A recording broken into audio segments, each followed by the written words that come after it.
Welcome into Old Mountain Bricks, everybody. Today we've got a special one here for you. We're taking a look at the Daily Bugle, set number 76178, containing 3,772 pieces. This was an 18 plus set released in 2021.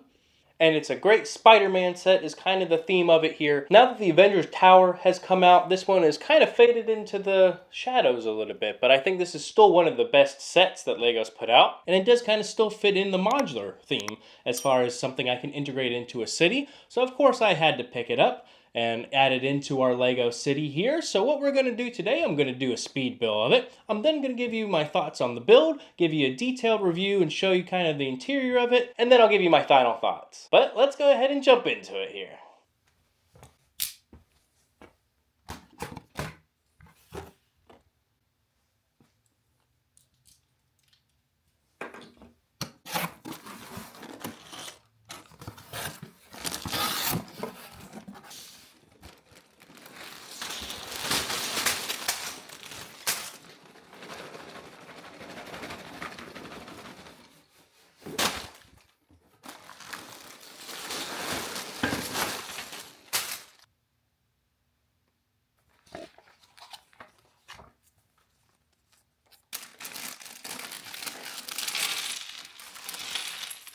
So I had a Mills plate ready to go, so of course we start with a lot of the tiling for the first floor.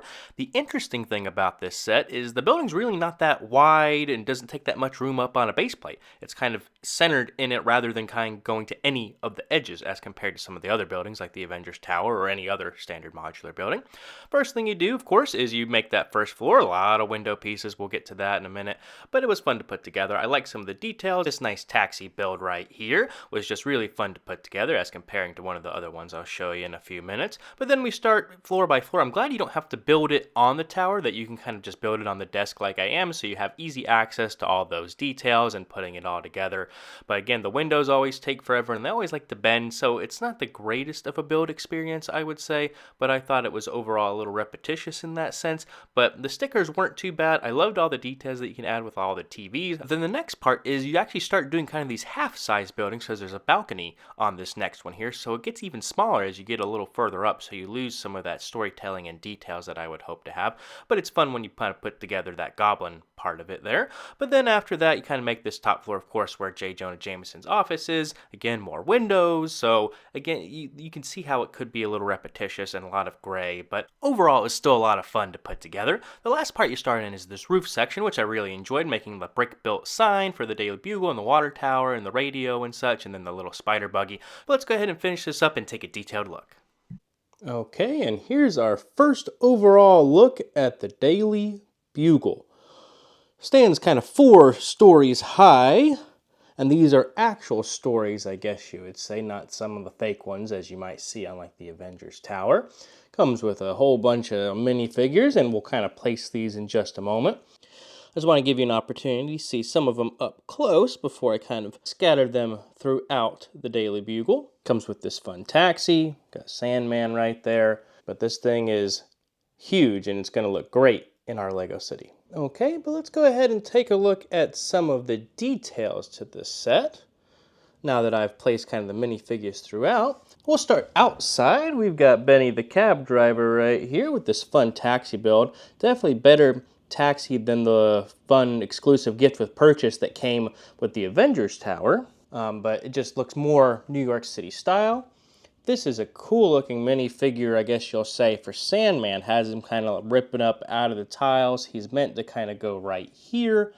We'll just kind of see where he ends up in the city. But he doesn't come with any legs, which I kind of wish he did. But he does come with this like swirling leg piece right there that looks really cool. Like we were saying, there are 4 floors to this set. And the interesting about this, have bought and built the Avengers Tower prior to owning this. Some other folks who may have done this would likely have gotten the Daily Bugle first, and then the Avengers Tower second, but I kind of did it the other way around. This one is definitely more of a fragile build, so we'll go through it kind of floor by floor. I'll show you some of the details and kind of how it comes apart in a whole bunch of different ways. So one of the coolest things about this set was actually this Daily Bugle sign, how this was kind of brick built with the horn, or the bugle, I guess you'll call it, in there. The height is a little deceiving because of this radio tower that has Firestar off to the side. Interesting inclusion on this set. I really like the water tower and such there. We've got, Doc Ock hanging up here, and the actual Spider-Man for the set with the dual molded legs, but not printed legs. As we rotate it around to the back, you've got Spider Buggy kind of crawling up the wall right there. And here you can see some of the sticker details with Miles Morales and the Green Goblin. Some more billboards, got Black Cat, Blade, and then some of the other details. I've got Carnage. There's 2 dumpsters in the back, some webs, a fun little Easter egg in here is a backpack in there. Spider-Ham down there, little AC unit. I like how it does include the lights, so it's more realistic. And you can see kind of the broken kind of tiles back here. I did kind of put this on a Mills plate, so some of them are different colors, but I don't think it looks too bad. Like you see like a little tan sticking out right there. But when it's all said and done, no one's really going to notice in the back here. But the hardest thing about this, these window pieces are very fragile. As far as putting them together, they start to bend, and there's like a million of them in this set. So it's hard to always keep those things together. You cannot access this from the back. There's a little door right here that you can see. But other than that, nothing else too exciting. And another door right up here. Let's go ahead and do this, and we'll take the front of it off first. As I rotate around, you can see the Punisher right here, as well as Amber Grant running the newsstand and Aunt May out front with a plate of cookies just in case. So how this works, I'll try and do it one-handed, so kind of bear with me. These front panels can come off, so it kind of just goes, you just pick it up just like that. Spider-Man is strong and is going to try and hold this panel for me. Oh, so I don't have to disconnect them. If you see it fall down, you'll know what happened.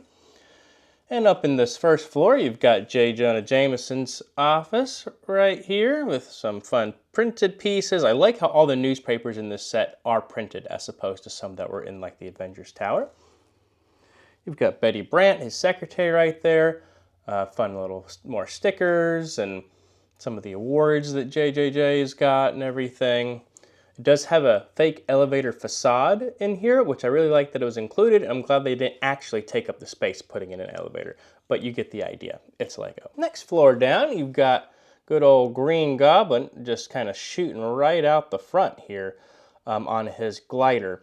There is a way to repair this, to kind of make it fit in, so it does come with enough pieces to do that, but I thought it was interesting enough for right now. I'm going to leave it the way as built in the set. But definitely a fun little part of this set to give it some more character outside of just windows on windows on windows on gray on windows on gray. So let's pull this one off. Same kind of thing. You just kind of pop it off here. Yep. Just like, just held on with 2 studs. You see our window still hanging in there. Next one, we've kind of got like the meme Peter Parker office here. You can see him hanging out with the picture of Spider-Man behind him. He's got like some sticky notes and a little door here that kind of leads to a little closet area. One of the funnest builds about this is actually this fun little photocopier right here, if I can get in there to show you. That can open up. It's using some more of those window glass pieces and everything. It just is a fun little mini build included in this set. But some more spider webs, pizza boxes, an actual spider, a camera, because he is a photographer for the Daily Bugle in most storylines. Heading on down, you've got some big old sticker pieces right here. This one is probably the hardest to apply, but thought I did a decent enough job, and some fun little things going on with like the Scarlet Spider and some more other folks there. Vote Mayor Osborne over on the side. So this one also just pops off just like this. And you can see inside here, we've got Ben Urich and Ron Barney just hanging in there working on it. They've got their coffee, got stacks of papers throughout, some other kind of famous headlines up on the wall. There you go, you can see kind of some of those, which I thought was really cool. And just a whole bunch of sticker pieces, again, kind of in the middle, a little coffee station, donuts and treats over there. Then for the bottom floor, there is no way to pull off this panel, which I think is interesting. I feel like there might have been a way to do that, but that's okay. One of the other fun things of this set, I'll show you first, is there is this removable panel over here for like a play feature to have damage and such. And right there is the rat that saves the universe, in case anyone was wondering. You can see some of the details. We'll take the top off of this in just a second so you can see in there. But that's really it. You aren't missing too many other details if I were to go kind of down floor by floor. So the only thing we're going to do, I'm going to use 2 hands and take off these top 3 sections so we can see into the bottom. So just a moment. Okay, and here's kind of a top-down view of that first floor. You can see he's got a soda machine over in the corner, some more newspapers, Gwen Stacy's sitting there, even though her alter ego is already fighting out front there. And then we've got Robbie Robertson out there manning the front desk in order to get up into the elevator and all that. But it definitely is a fun little view here. I can kind of get the camera in there, so hold with me as we walk through the door. So kind of fun to be able to see. You got, like I said, Gwen Stacy sitting there and Robbie Robinson over to the side. So just another fun angle there for you. But like I said, nothing too crazy. We've got Miles Morales over there, Daredevil. I think we've hit everybody else that's going on. I don't know when they decided that yellow dumpsters are the theme for the Marvel sets and everything, but I don't mind it. I like the consistency throughout this, the Sanctum Sanctorum, and the Avengers Tower. So I like having JJJ standing right there, kind of looking out the window at all the destruction going on and such. But I think it's a fun little set, so let's throw this thing back together, and I'll give you some of my final thoughts. Okay, so the Daily Bugle sitting in front of us, another huge set. Because I built the Avengers Tower first, I guess I'm not as impressed. Just because a lot of the height, like we were talking about, comes from kind of the tower and the sign itself, as opposed to the Avengers Tower, which basically goes all the way up, more or less. I'll bring that over here in just a second, just so you can see a size comparison. Okay, I brought the Avengers Tower over from the city, if you can see me there. It's hard to get all this in one frame and still kind of talk about it, so just bear with me. The Avengers Tower is obviously taller than the Bugle by, a good foot almost, looks like. And as I was moving, you can tell that the Avengers Tower is much more sturdy as opposed to this. If I grab the Daily Bugle in the wrong spot, one of the floors is going to come off or the front panel is going to fall off. With this one, this thing's solid. So that way you can kind of see, again, we compared to boxes, now we compared to towers themselves, and I think they're going to look good next to each other in the Lego City. And here's just a comparison shot of the 2 boxes side by side so you can see all the minifigures that come with each set. It's kind of a fun little collection there when you put them all together. But looking at the Daily Bugle, I love the amount of minifigures. I love Spider-Man. He's obviously one of the #1 heroes these days that has just that fan recognition above anyone else and always has. In most recent years with some of the movies and stuff, other ones have been more popular, but Spider-Man has been eternal. Stan Lee, Steve Ditko knocked it out of the park with Spider-Man, and this is just another enduring legacy of that kind of character living on. Because Spider-Man just connects with so many different stories as the everyday person who struggles is what Spider-Man is about. Soapbox done there. But with the set, it is a lot of windows, has a lot of fun play features like this cool red ladder. I'm glad they did that instead of like a black or something like that. The red really pops and kind of goes with a lot of the theme with Spider-Man and the Daily Bugle itself. Again, the minifigures are just next level. People always give Marvel minifigures a hard time just because they don't get a lot of the leg printing like some other minifigures. This one has a few dual molded legs, but like the Avengers Tower was a little bit better in that sense. But otherwise, I thought they did a pretty good job with these, especially with some unique uses like Spider Ham. And I like how it is actually 4 stories. Like, again, with the Avengers Tower, the idea is there's a whole bunch of floors in there when it really is only 4 or 5. This one, it's clear that it is 1, 2, 3, 4 on how it's set up. And it is kind of minifigure scale, which of course is strange. But overall, I really like this set. I think it's going to look great in a Lego City. Is it worth the price? I think it is. For the amount of minifigures, it's not nearly as expensive as the Avengers Tower. So if this is something you're interested in, like Spider-Man, and want another tall building for your display or for your city, this could be a good set for you. It is one of the sets, if you are a super fan of Spider-Man, could be another one to pick up just because of all of the unique characters. Spider-Man has the best villains, hands down.